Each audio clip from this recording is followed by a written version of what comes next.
from the Kinaram Baba's Sampradaya, is actually a direct descendant of a great Avadhuta, Kinaram Baba.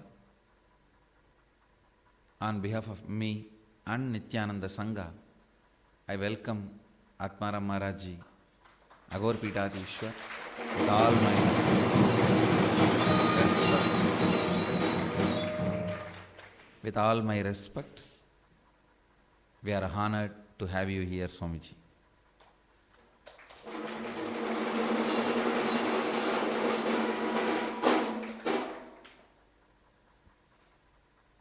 Swami ji, हमारे नित्यानंद ध्यानपीठम की तरफ से, हमारे संस्था की तरफ से बाबा किनाराम जी के संप्रदाय में उनके परम शिष्य आत्माराम महाराज जी का पूर्ण स्वागत करते हैं।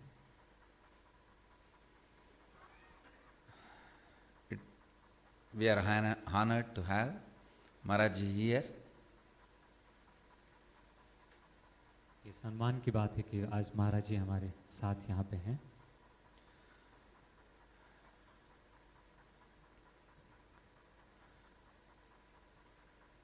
So I'll continue the satsang on Kenopanishad. As usual, every day is Nitya Satsang. So I'll recite the Shanti Pata and please recite along with me. Om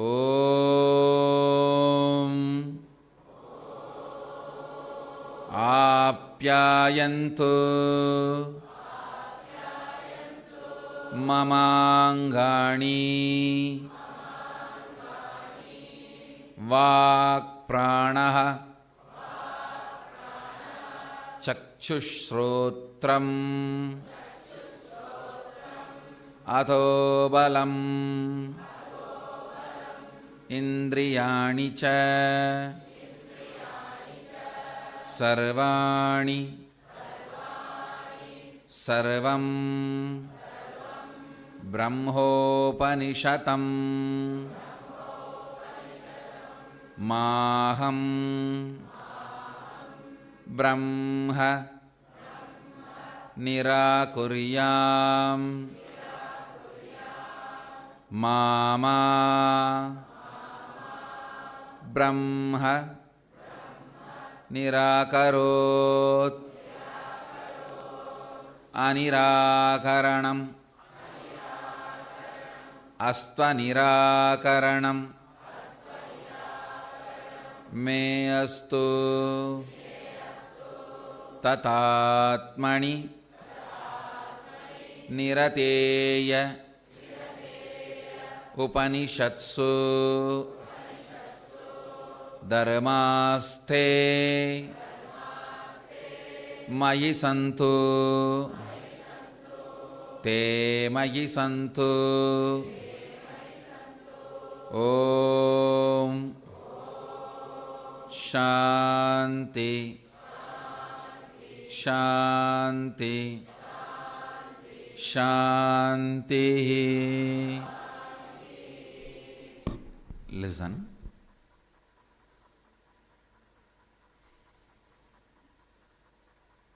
This verse, the Shanti Pata of Kenopanishad, starts with a declaration. Understand?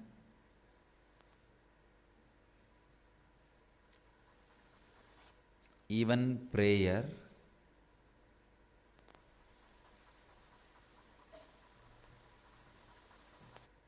becomes a spiritual practice when you have a right inner image. Many times people come and tell me why somebody's prayer is answered, why somebody's prayers are not answered. Listen carefully. The person who carries right inner image, his prayers are always answered. and more he prays, more and more he becomes part of the whole, part of the cosmos. Today I wanted to reveal these two sacred secrets, very important sacred secrets. Humbleness is not powerlessness. In the earlier satsangs on Isavasya Upanishad, I explained very clearly, for you to be humble, you don't need to be powerless. For God to be great, you don't need to be low. Please understand. For somebody to be great, you need to be low is political mental setup, not religious.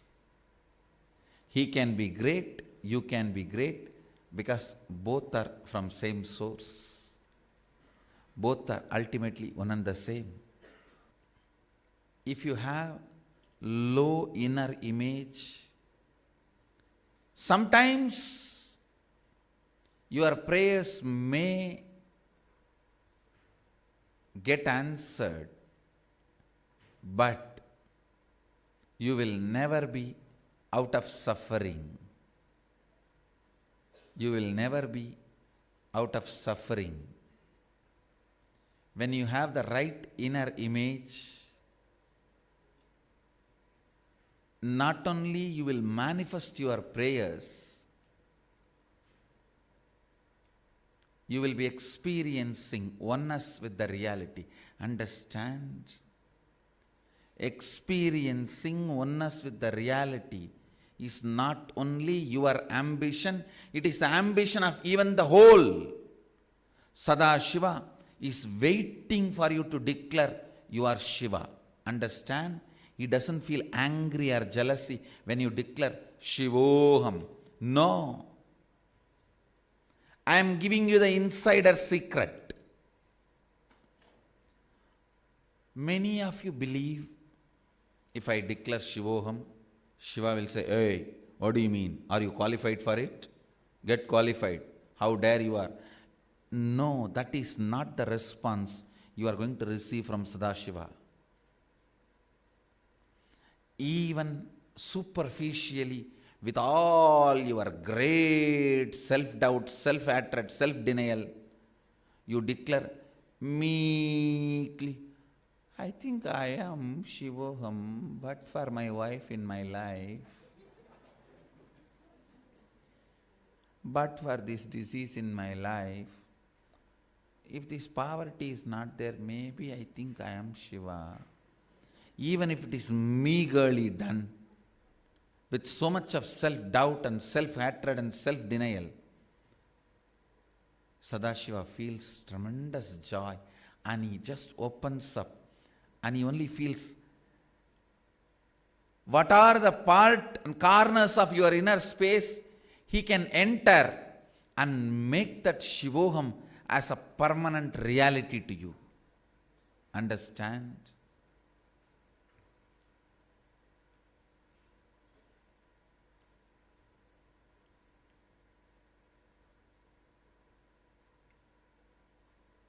Feeling jealousy, competitive,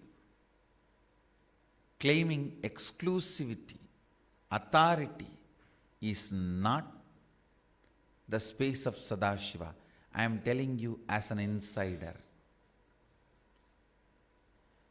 Even if you struggle and declare Shivoham, Sadashiva only looks how he can make that more and more as your reality.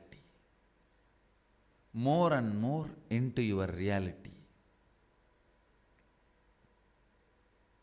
Understand? The other day I was explaining to the Inner Awakening participants, everybody has three life. Public life, so means social life. Private life, with the family, close family, secret life. Very rarely, maybe only 1 or 2 persons will be part of your secret life. Understand? Public life is your friends, relatives. Private life maybe 1 or 2 person from your family or close friend. Secret life, very rarely 1 or 2. Surely it will not be from the family. Very rare somebody from your family becomes part of your secret life. Understand,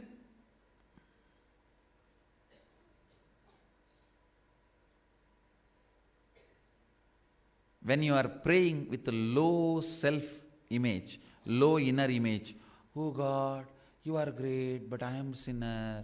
I am powerless. You can maximum be only part of Sadashiva's public life.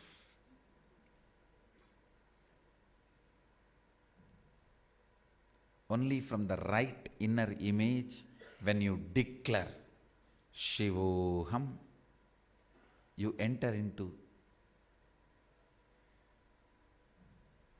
his private life.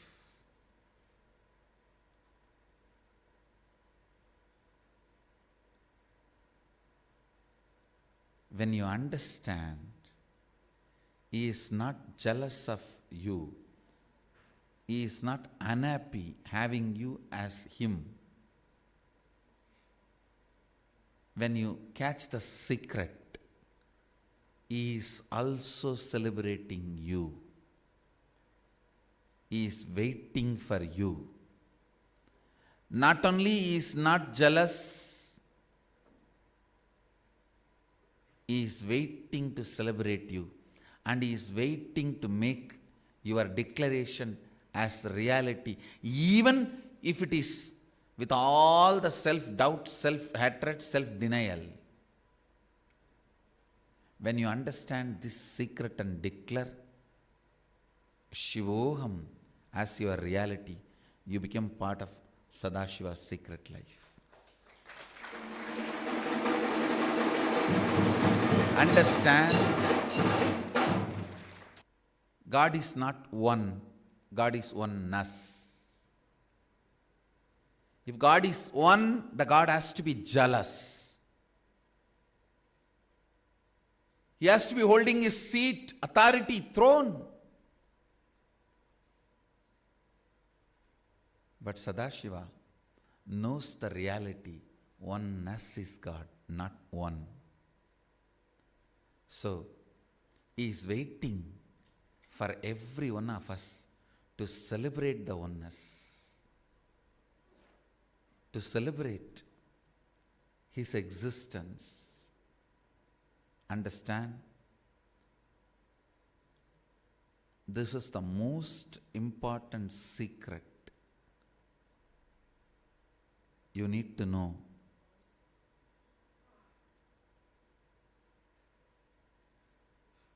When you try to declare, when you try to raise yourself, when you want to experience Shivoham, you are Shiva. The space of Sadashiva is not jealous of you, is not angry with you, is not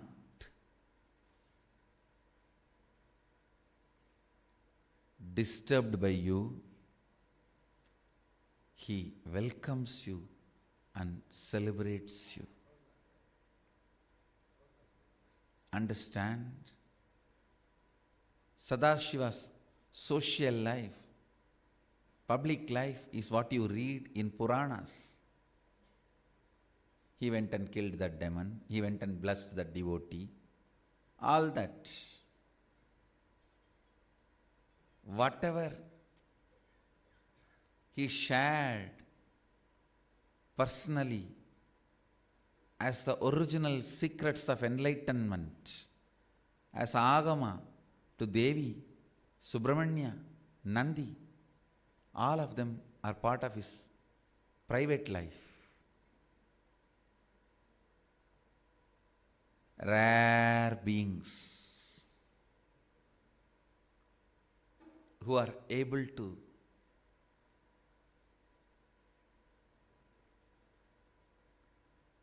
understand the secret, just like yearning, devotion, seeking for Shiva is in your eyes.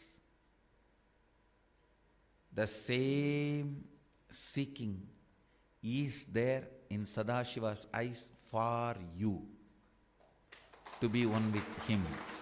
Understand the seeking and yearning you carry in your eyes when you gaze at me is there in my eyes when I see you.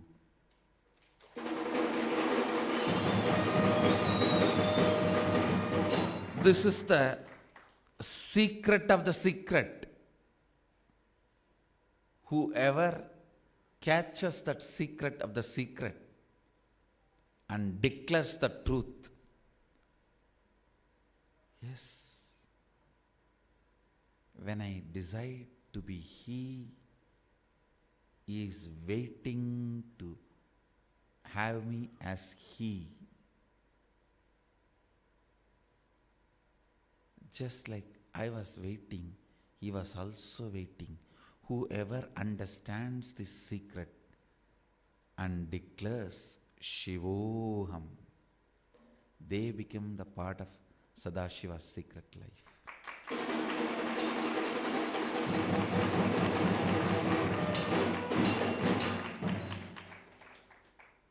Understand? Powerful declaration integrates your body, mind, consciousness.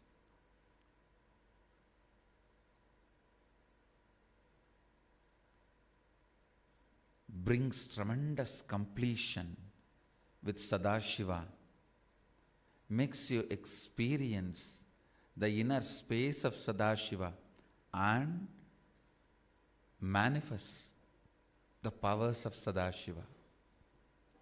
Don't even bother about powers. When you become part of his secret life, he simply manifests through you. He is waiting to have more bodies through which he can manifest.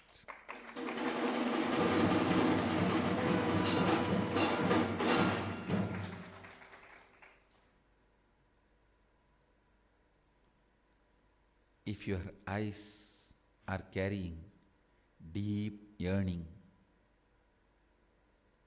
seeking,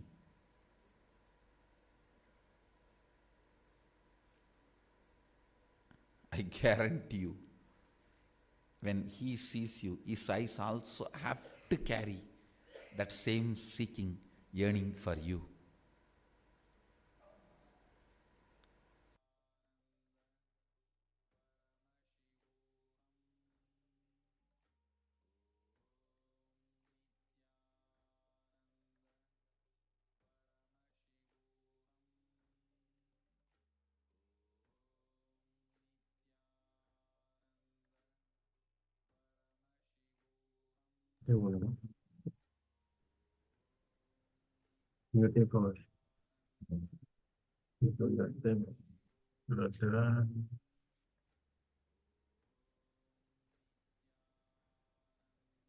With this,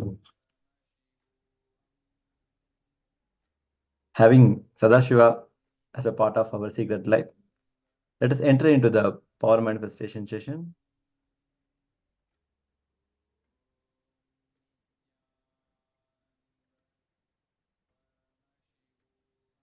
Today, we are going to recognize the color using the blindfolded.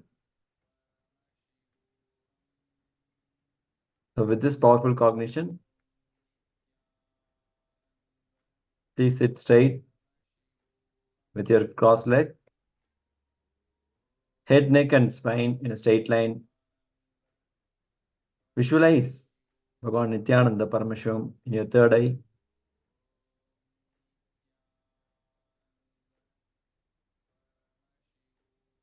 Bring awareness in your third eye.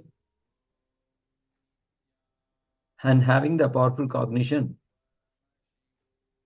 that Sadashiva, Bhagavan Nithyananda Paramashivoham, he is a part of your secret life.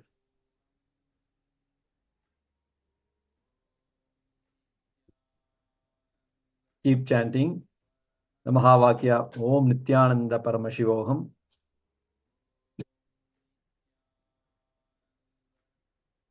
Now close your eyes and keep chanting Om Nithyananda Paramashivoham. I'll be projecting the color. So whatever reveals in your third eye, please post us a message or pin down. Now close your eyes and visualize Bhagavan Nithyananda Paramashivoham in your third eye.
Om Nithyananda Paramashivoham.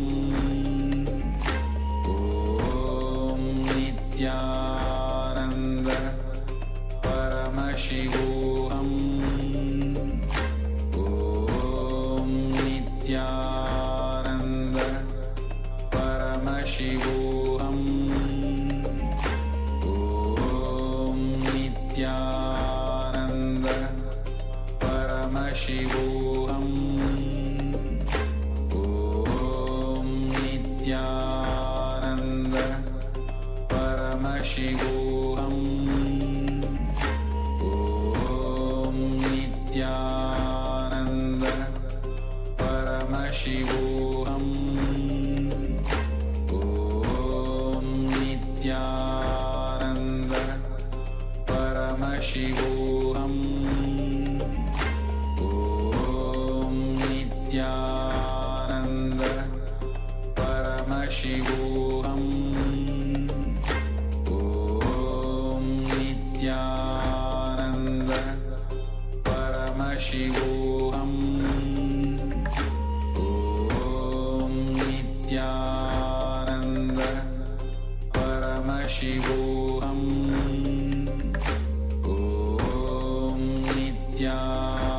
Om Nithyananda Paramashivoham. Om Nithyananda Paramashivoham. Om Nithyananda Paramashivoham. Om Nithyananda Paramashivoham. Om Nithyananda Paramashivoham. Om Nithyananda Paramashivoham.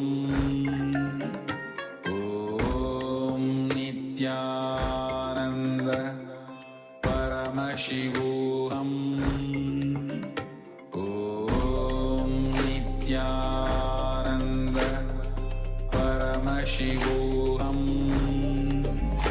Om Nithyananda Paramashivoham Om Nithyananda Paramashivoham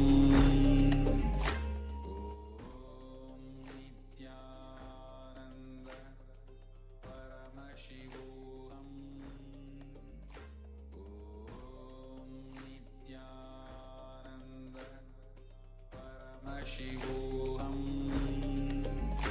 Om Nithyananda Paramashivoham Om Nithyananda Paramashivoham Om Nithyananda Paramashivoham Om Nithyananda Paramashivoham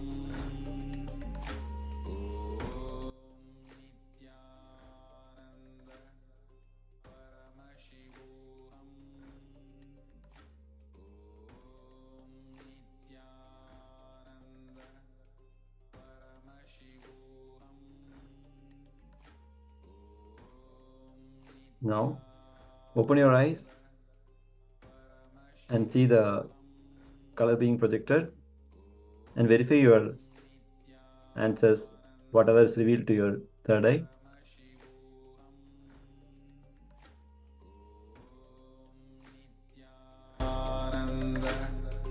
Paramashivoham Om Nithyananda Paramashivoham Om Nithyananda Paramashivoham Om Nithyananda Paramashivoham Om Nithyananda Paramashivoham Om Nithyananda Paramashivoham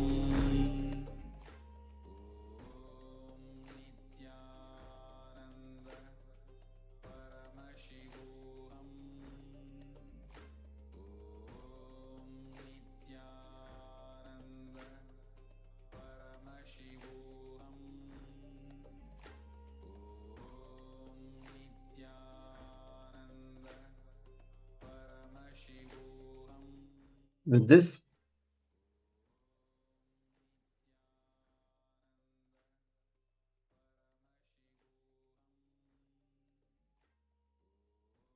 let's come to the end of the session. We'll end this session with this Purna Mantra. Om Purnamada Purnamidam Purnat Purnamudachyate Purnasya Purnamadaya Purnameva Vasishyate. Om Shanti Shanti Shanti. Hari Om Tat Sat. Sarvam Bhagavat Sri Nithyananda Paramashiva Padukarpanamastu. Om Nithyanandam. Thank you all so much for joining. We'll be right with you for the next sessions. Nithyanandam.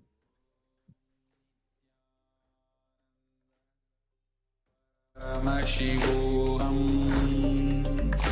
Om Nithyananda Paramashivoham Om Nithyananda Paramashivoham Om Nithyananda Paramashivoham Om Nithyananda Paramashivoham Om Nithyananda